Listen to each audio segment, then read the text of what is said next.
You look so serious. So, as I was telling you, I screwed up.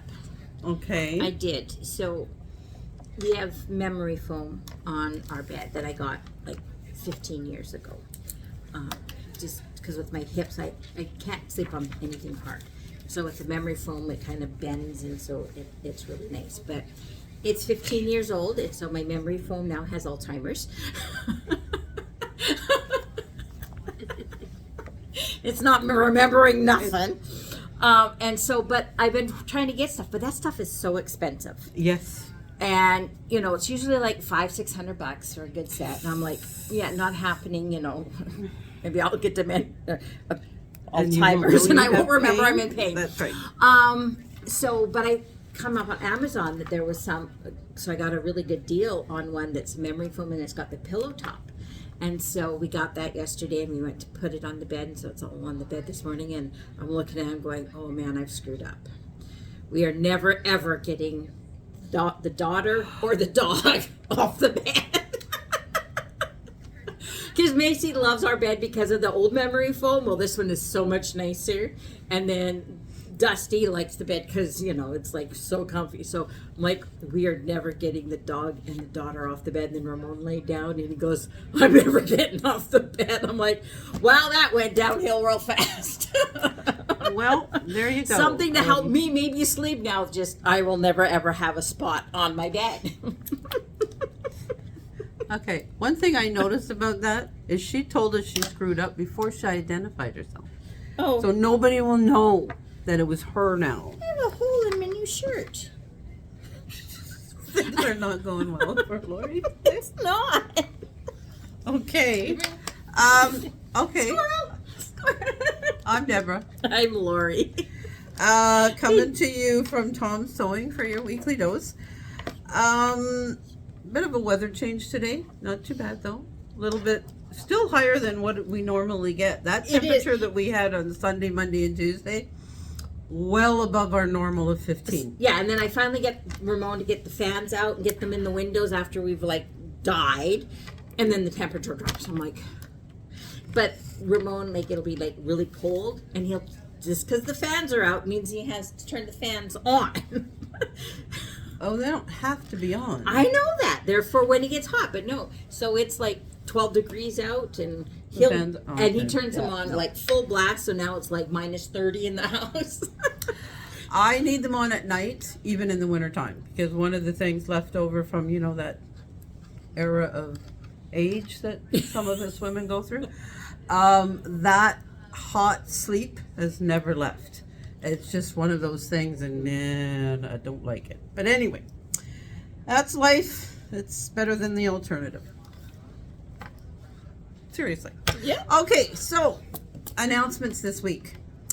Langley Quilt Show. Yeah. We Two will, down, third one to go now. This is the last one for this time of year. Of course, it's in Langley. I don't know exactly where, but it is in Langley. We will be there. We'll be there. Jen will be there, and I do believe Brenda is going to be there as well. Batik Club. Oh, I'm a sucker for batiks. That stuff is beautiful, gorgeous. They're actually nice colors, and They're so I'm like, beautiful. Now, I'm not necessarily petite person, but I'm going, these are pretty. The Batik Club, it will be mystery color each month. We don't know what the color is. It just gets shipped to us, so like that's just the way it's going to be. But if you join the club, there's $69.95 a month. If you decide after the fact you just want to take it by chance, there's $79.95. Now, they are here, but they are taking the leftovers that aren't spoken for to the show. So if you want one, you have maybe about 24 hours to pick one up before it goes to the show, because this particular color blend I don't see lasting a long time. It is absolutely stunning. So there's 10 in here. They're half-meter cuts, right? Yes. So 10 half-meter cuts. Yeah, so we've got 5 meters for $69.95. if you join the club, or even at $79.95. That is for boutique. Good deal. And this might become very repetitious, but we have new fabric on the way again. So, Yay! so I don't know when it'll be here, but Well, I was noticing that we do have some customers that are doing their job.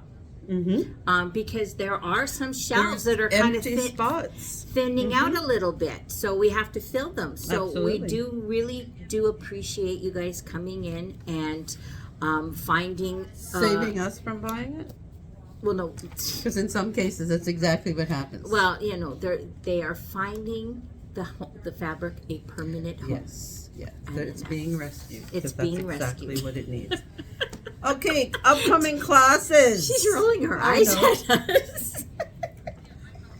Upcoming classes. The Serger project with Donna is May the 13th. And then the following week on the 20th is the cover stitch pencil case. So those are, it's really cool. It really, really is cool. And if you've taken the set of serger classes, it's a really good way to start to see how you could actually use your serger in more ways than just finishing off the seam.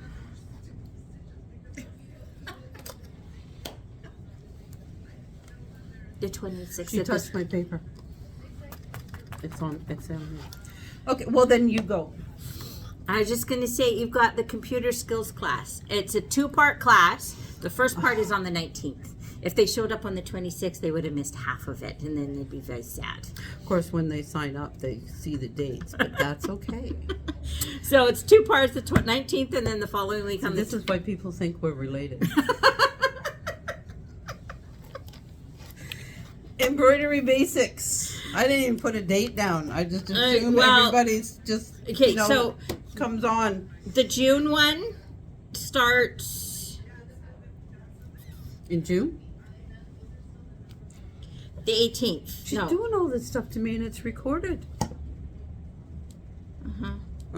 Okay.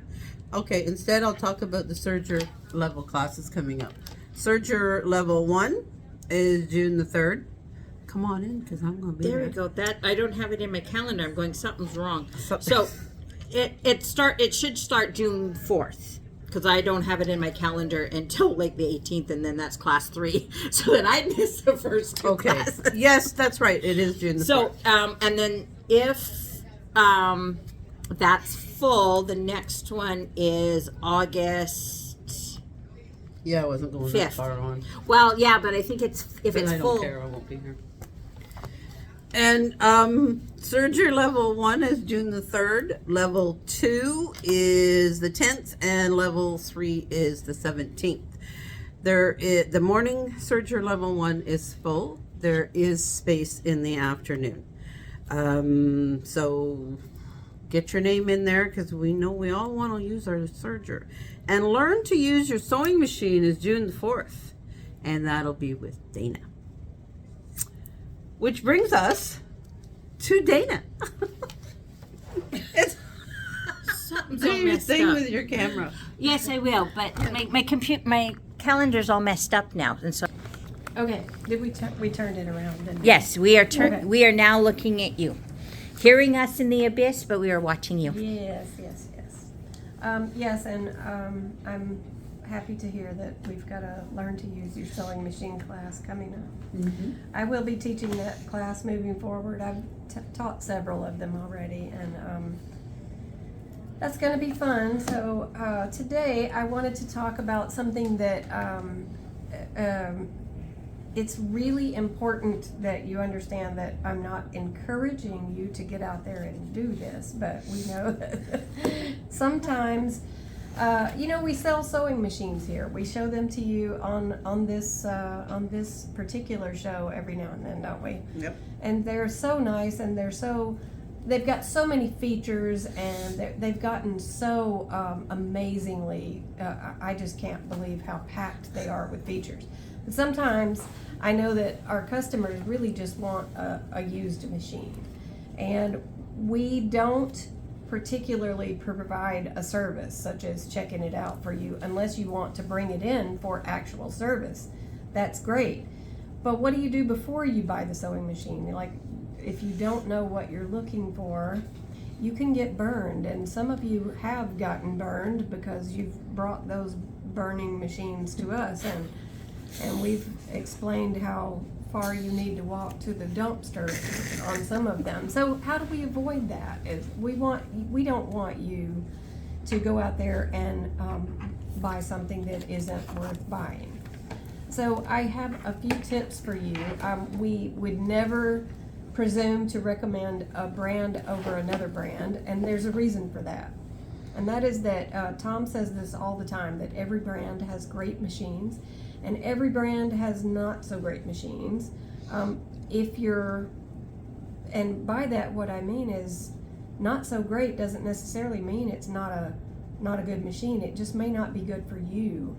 So for instance, a very inexpensive machine from any brand is usually geared towards real beginners, people who don't sew that much, people who only sew ever so often, you know, like maybe every year they might have to pull out something to hem their pants, or people who just don't know if they want to sew yet. Maybe it's a brand new hobby. So that's true whether you're buying a new machine or a used machine. If it's a lower level, so a very simple machine, that's what it's going to be good for. Whether it is an old Singer or a brand new Husqvarna, the lower the level, the more that it is geared to beginners. The main thing when you're searching for a used machine, though, is it a machine type and or brand that you're familiar with? When you're buying a used machine, this is not the time to test out brand new spectacular features, because you won't know whether or not they're working as they should. So do your research.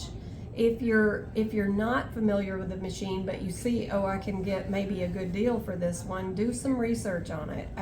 You're welcome to ask us questions. We don't have a plethora of time, but we do try to accommodate. If you come in and you just say, you know, I'm thinking about this, what do you think about that model? We're happy to tell you. But remember, in the shop, our experience is with the guts of it, pretty much. Like, we're used to taking it apart and making sure it works. The ladies at the front are more used to, like, have they sold it or have they taken it in for service a lot? So that's pretty much all we can answer. The second thing is metal versus plastic. If your machine is a big, heavy metal machine, this does not mean that it is necessarily a better machine. It just means it's heavier. And it might mean it's a lot older. That can be a good thing, it can be a bad thing.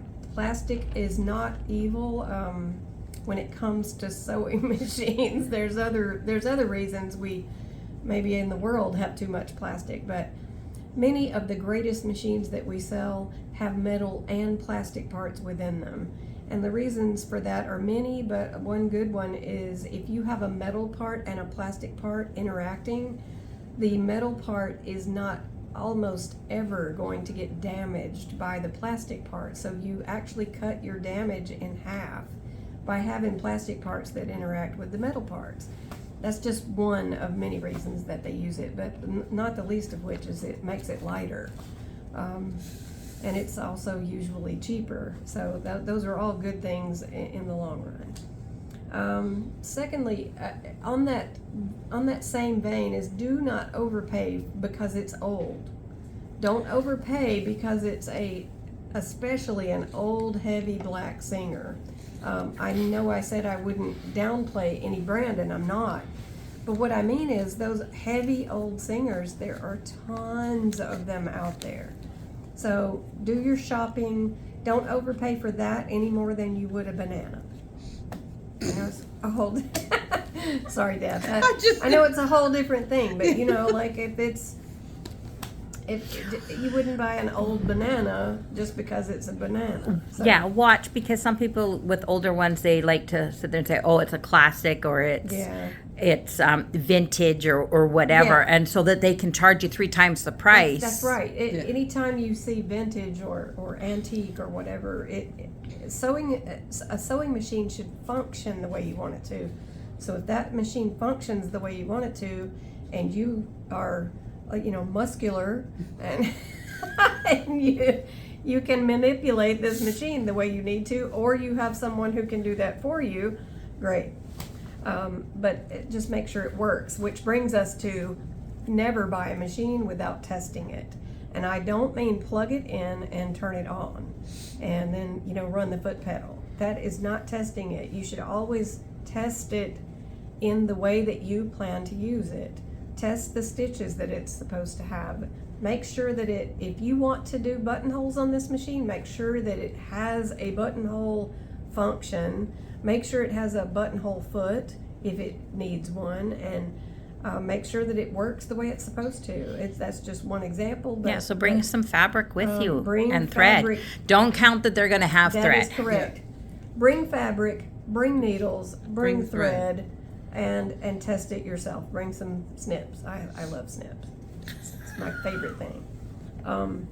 Okay, so also test the electrical portions of it, and not just does it work, but you don't want to get anything with frayed cords or broken wires or loose connections, anything like that. So make sure that's all okay.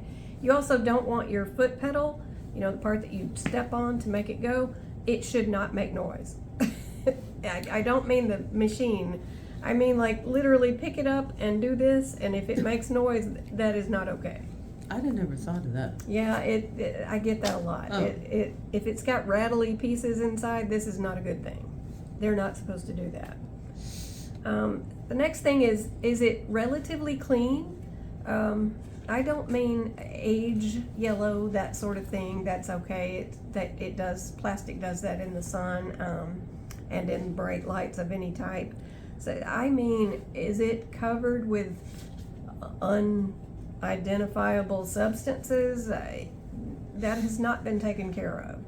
It doesn't have to be immaculate, but it shouldn't be coated with stuff. And furthermore, you shouldn't see a lot of goop anywhere, and by that I mean like old black dust, oil, lint, all kind of matted up together is something that we see a lot inside the machine.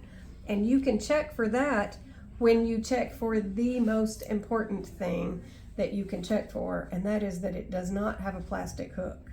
So what's a hook? Let me show you. I'll show you on this Solaris, which is, this is definitely one of the fancy machines, but I'm just taking off the needle plate. This is sometimes done with screws, but this one just happens to have a button. I really love this machine for that reason. You take out the bobbin and just lift out the bobbin case, and as you can see, this has been used, but it is not gross. It's just got some lint in it. But if you look in here and you see tons and tons and tons of just oil and debris and whatever. First of all, never put any oil in this area except for right here.